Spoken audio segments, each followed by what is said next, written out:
Work. It's the backbone of society.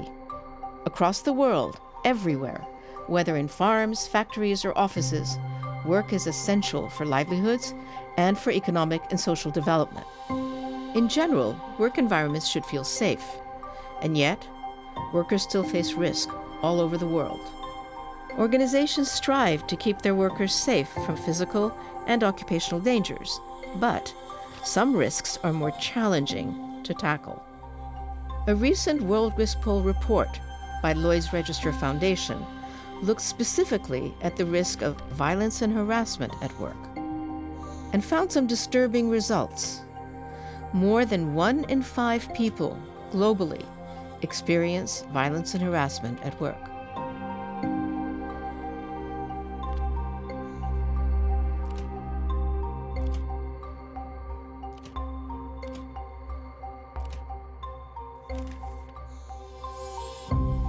What was more, the data showed huge disparities, with poll results from some outlier countries at only 3% and others at 50% or more. Unlike many other issues that are polled, violence and harassment is a uniquely challenging topic because it is such a sensitive subject for respondents. Because of this, it was important to look beyond the data. My name is Susan Maybud. Gender and workplace issues are my professional field, but also my passion. Warm, happy, and joyous International Women's Day. I was a senior gender specialist in the International Labor Organization, and now I work as an international consultant. To help Lloyd's Register Foundation figure out this gap in the data, we honed in on Georgia and Australia, 2 of the countries that showed the widest spread in the data. We wanted to talk to those who experienced or studied this firsthand, from workers themselves, to UN representatives, to government officials, to dig deeper and find out what's really going on. In 2021, a second World Risk Poll was conducted by Lloyd's Register Foundation. Their report on violence and harassment at work, published in 2022, was the first of its kind.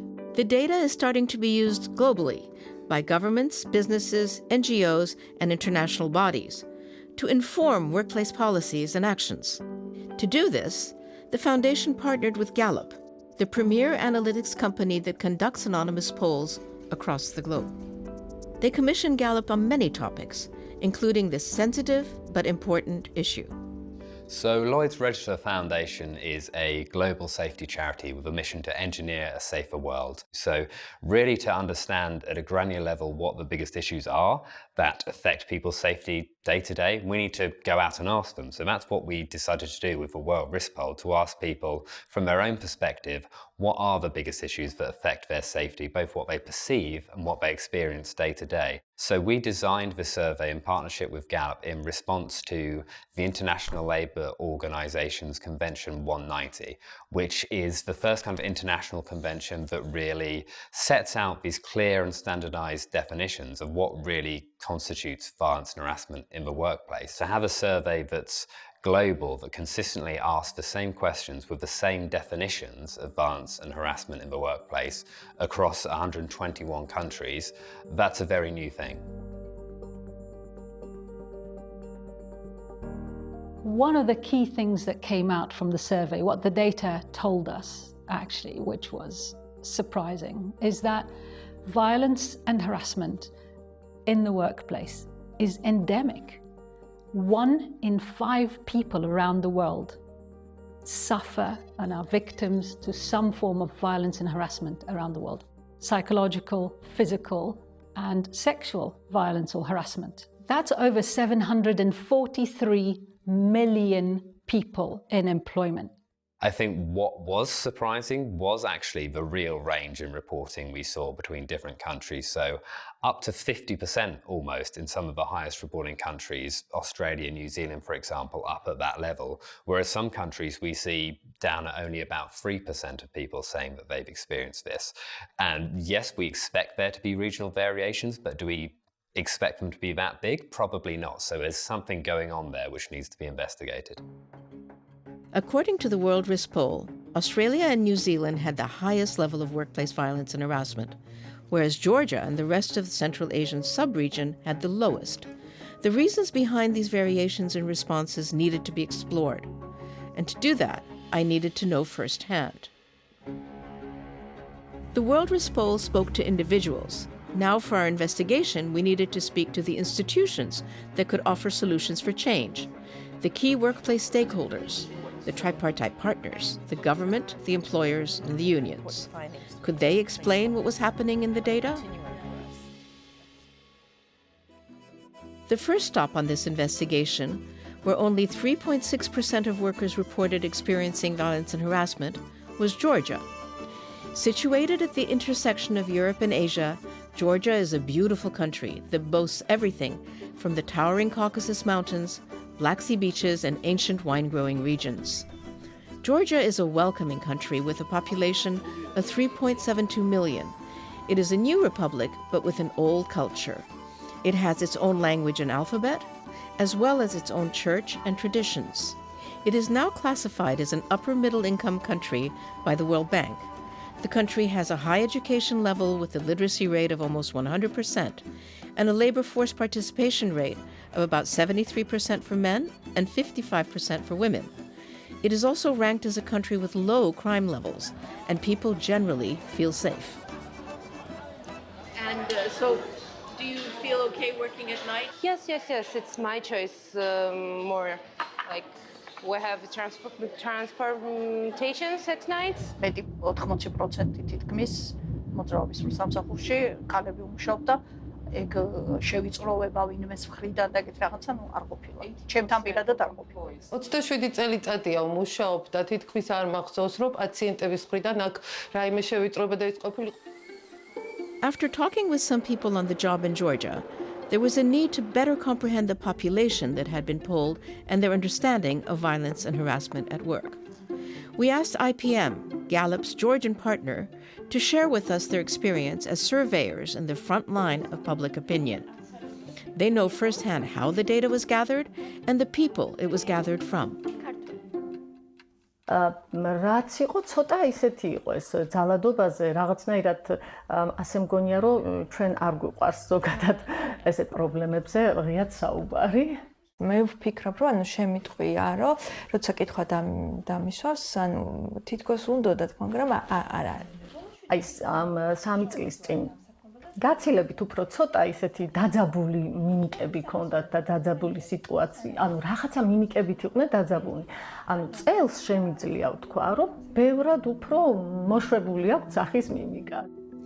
While Georgia is considered safe and the people not particularly violent, the experts we talked to said that they thought the actual figure would probably be more in line with the World Risk Poll's global figure of 21%.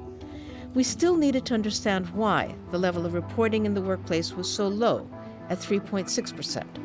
And all I needed to do was ask.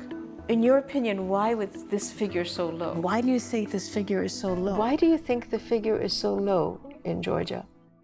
I think that the figures is low, not just because we don't have the cases around, but just because people don't have relevant education. Because they consider it's a part of cultural relationship at the job. Workers even don't realize that they are victims. Person might need or might want to talk about, but doesn't know to whom address what are the proceedings.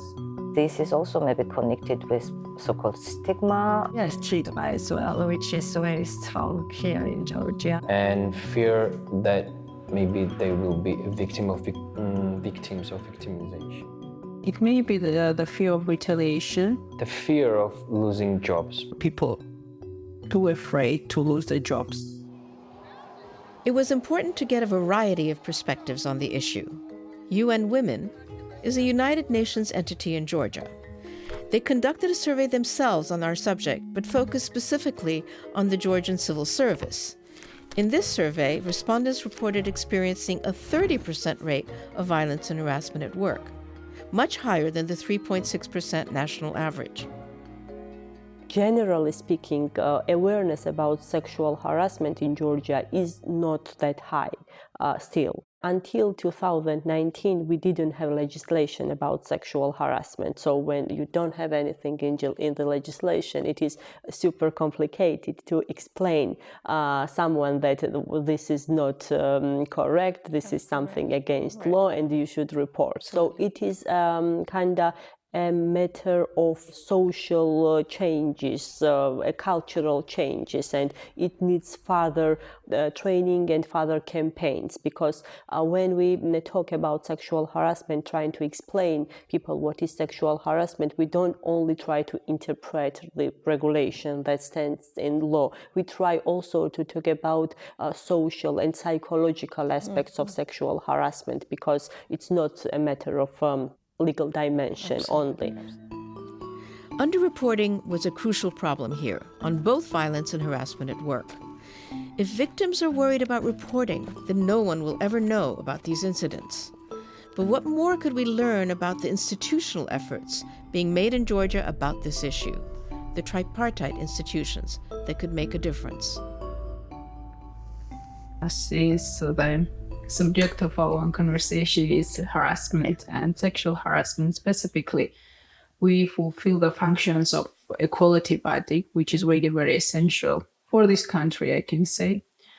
The special litigation and the piece of legislation regulating the cases and the issue of equality was adopted in 2014. Based on our mandate and our in-house regulations, we can investigate cases of alleged discrimination, including the harassment cases on workplace, based on applications submitted by alleged victims.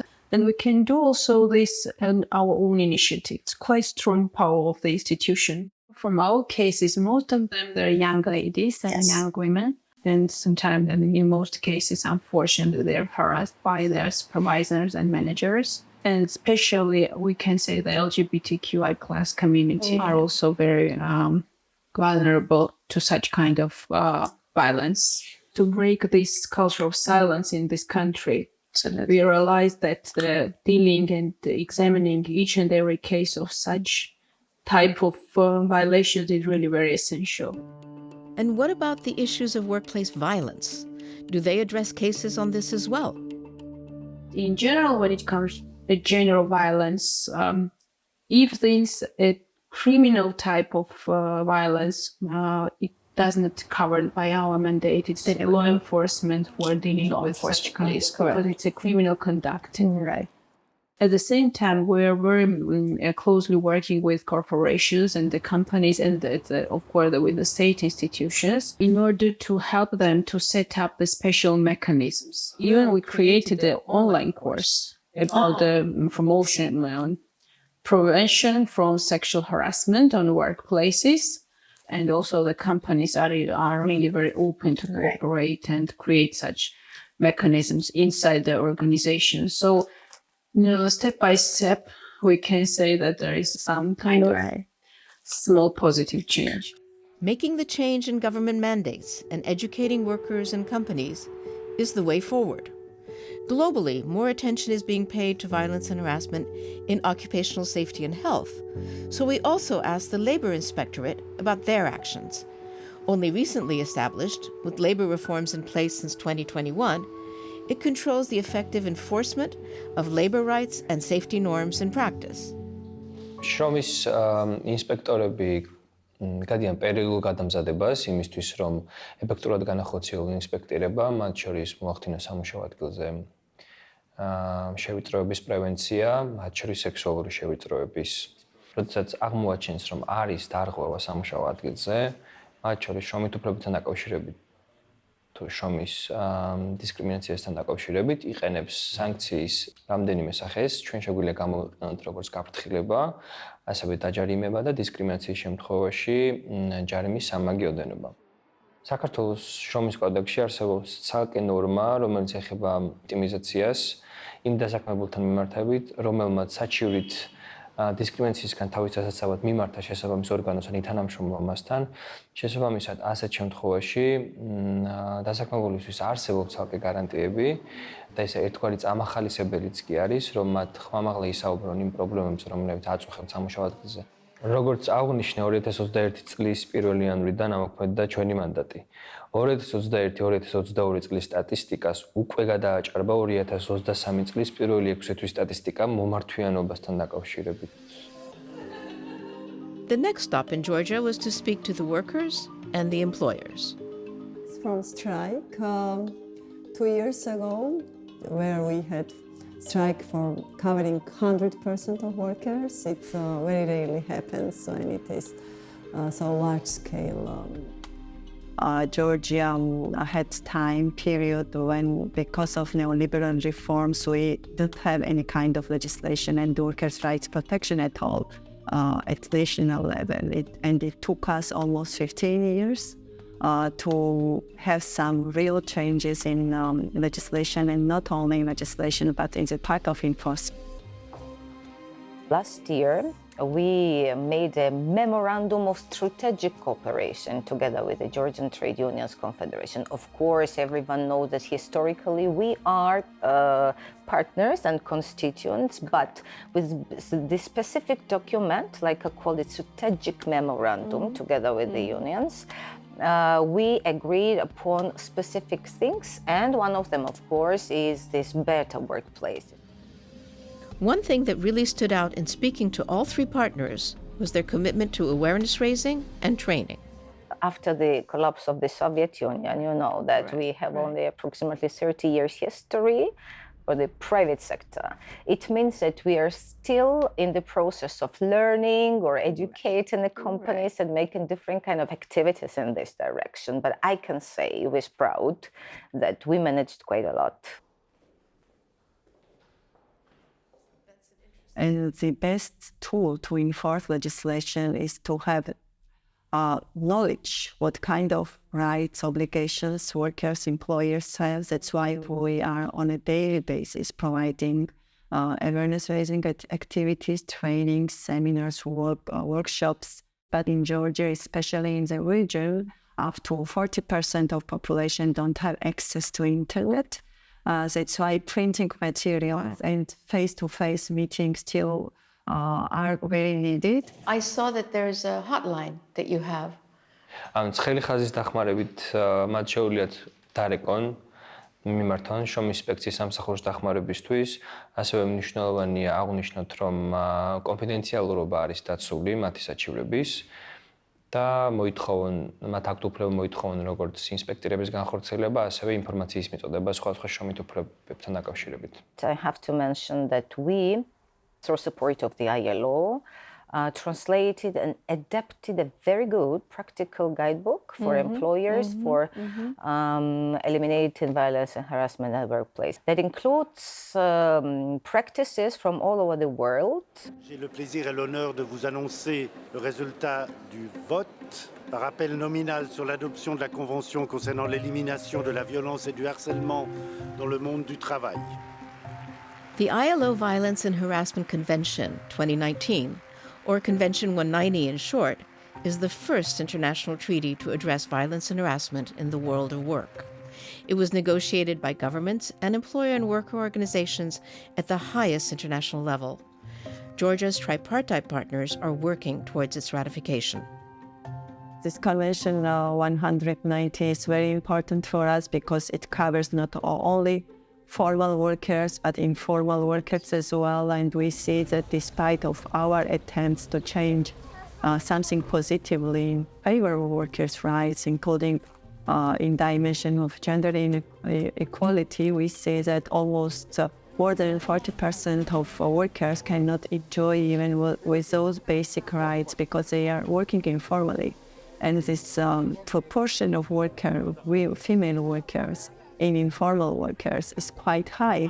But regarding the specific activities, we are, at least at the moment, we are cooperating with the companies individually because it's kind of a sensitive issue, you know. It is. But as soon as the government and social partners are ready for the ratification, the final ratification. And then we will be, of course, and once again, together with the trade unions, we will start this campaign more and more actively. While the World Risk Poll results for Georgia showed low levels of violence and harassment, the reasons behind these low numbers point to underreporting, caused by cultural stigma and unawareness. In other words, fear and lack of knowledge.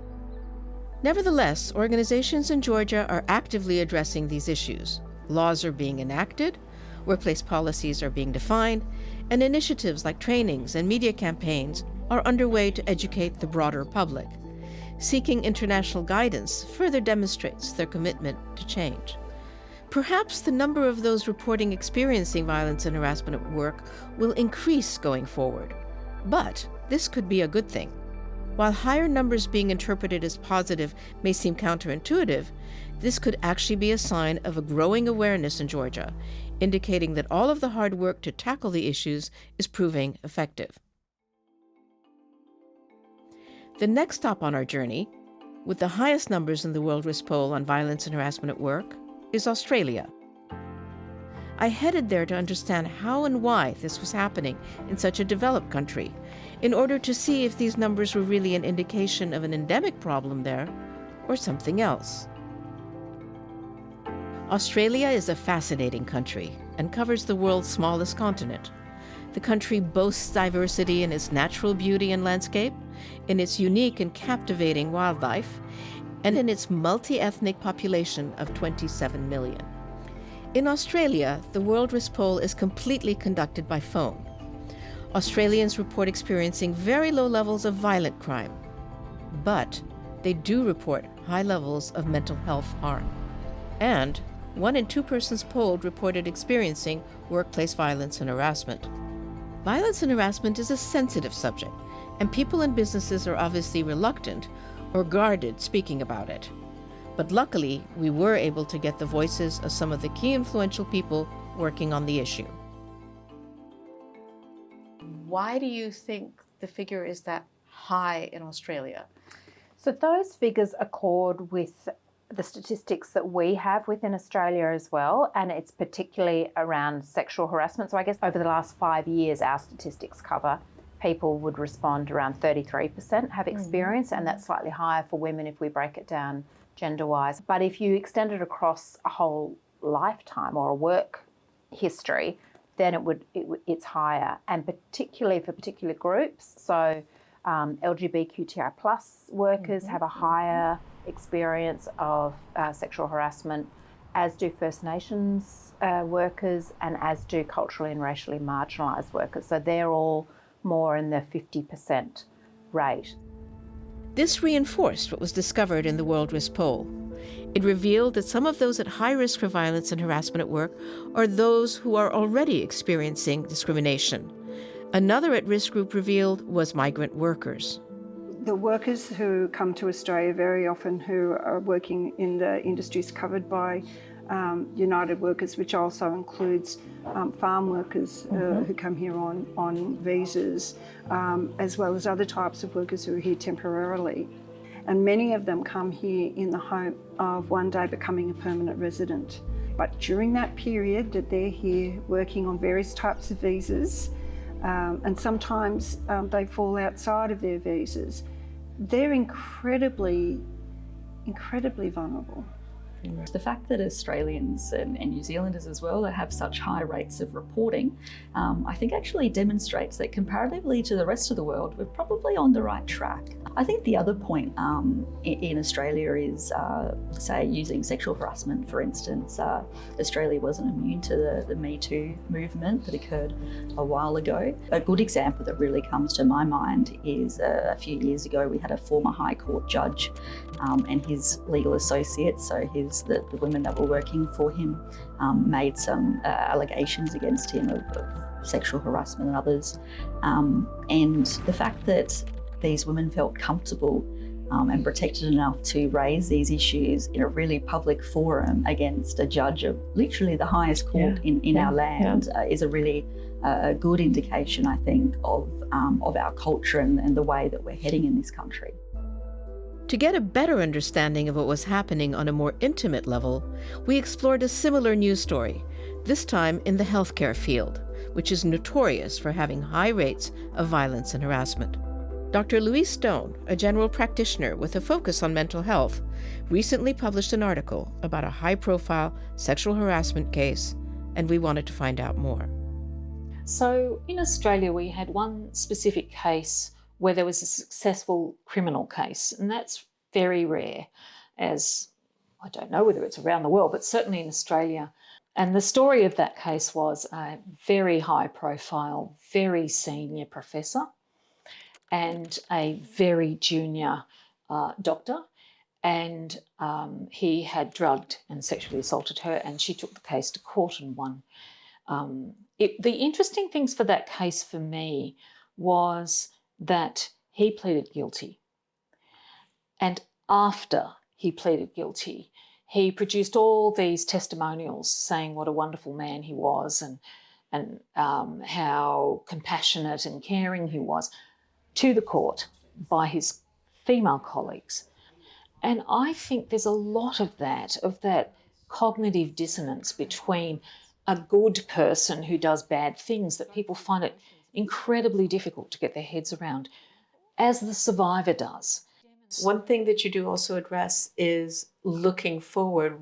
Where are the solutions? What needs to be done? And how, the subtitle of the article is "This Has to Stop." As an educator, one of the things we're good at is health promotion. And so we recently had a summit in Canberra where we got a lot of leaders together, from students all the way through every industry I could find. We looked at primary promotion, which is all about how do we train, how do we teach, how do we decide which environments are risky. Dr. Stone, you have your work cut out for you. Reluctance to report incidents always remains tricky. This is especially the case for migrant communities. I think they struggle very much to report. I don't think we should ever underestimate the difficulty of leaving all your family and your support to come to Australia for a new life, and how we market ourselves overseas, or how we're seen overseas, is very much this is a safe and peaceful country. So when people arrive and have to make all those adjustments to their lives and find that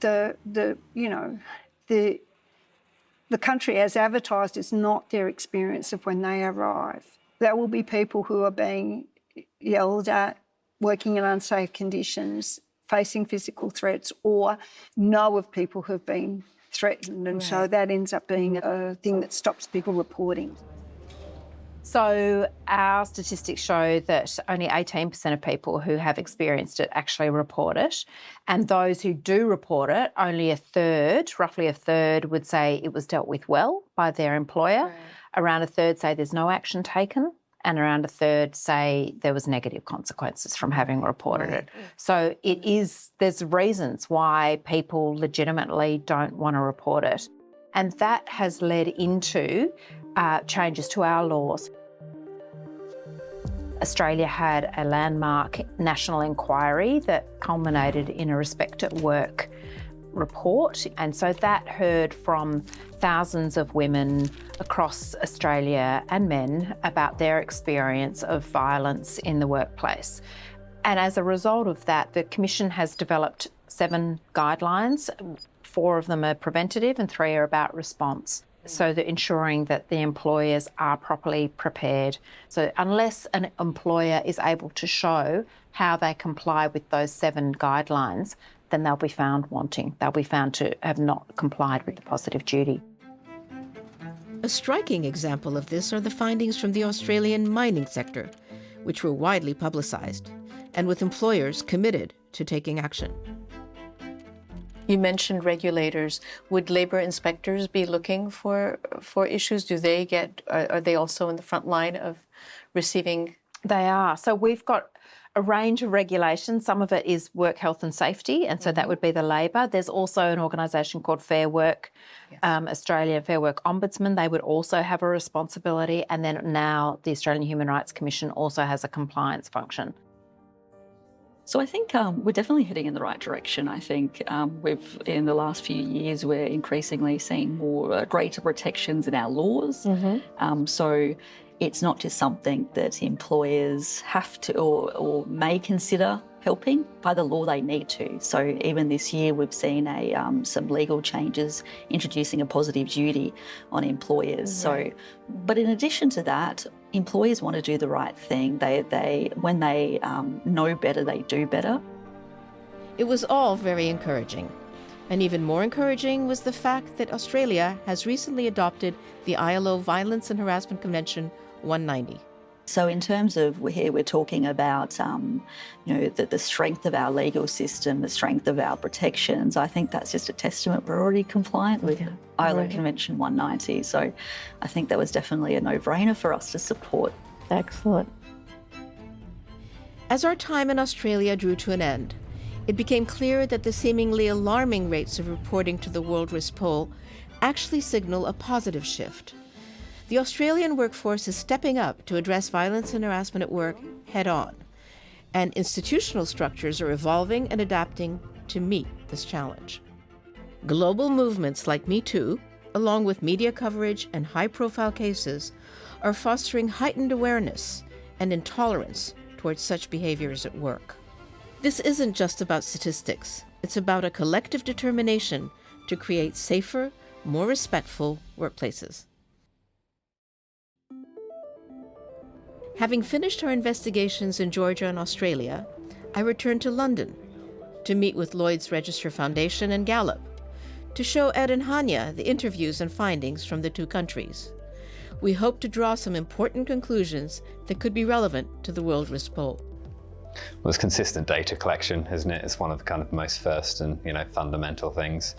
We've given a snapshot here with the World Risk Poll of what this issue is globally. There's this stigma, and the reasons for non-reporting are so strong, as came through with these interviews in Georgia and Australia, and as we know from the research, anecdotally, in many other countries, there is vast underreporting. But they didn't necessarily confide in the union, they didn't confide in the employers.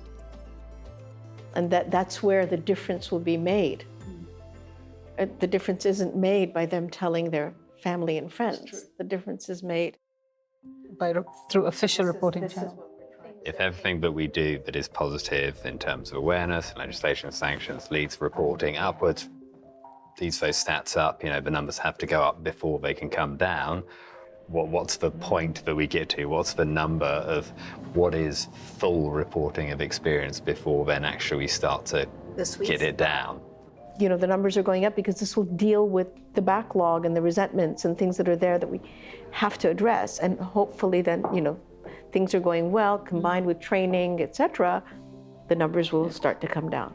So the figures should rise. So yeah, counterintuitively, an increase in figures can actually be a good thing. Yes. If you take the overall figure of 21% as the global figure in reporting in general, that's still very high. I wouldn't put that as, that's something to aspire to. Well, how do we get to a point where we can look at a low figure, we can look at a 3% prevalence and say, yes, that's accurate. That's a good thing. We'd like to see the low figures go up, and we'd like the very high figures to come down, but is there a level of violence and harassment that is acceptable in the workplace?